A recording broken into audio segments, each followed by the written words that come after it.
kusoo dhawaada caruurey maanta tartanka aan wadno waxa tartan cusub tartankaas oo lagu tartamayo buufinadan oo labada kalar ah laba qof ayaa la isku baxaya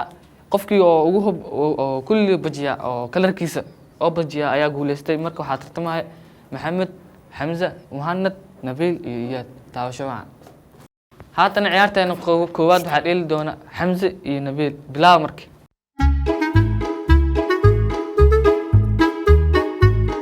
ciyaarteena koowaad Nabil ayaa bidiyay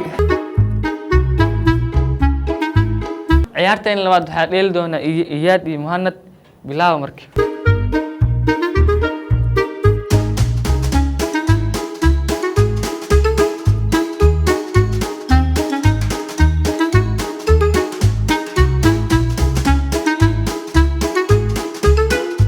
ciyaartii labaad waxa guuleystay Muhammad ciyaarteena saddexaad waa qaybta gabdhaha waxa dhili doona Raaqiya iyo Muwado bilaa markii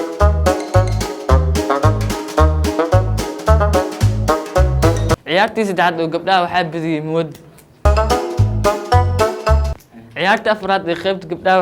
waxa dheelayo Ikhlaas iyo Ramla bilaa markii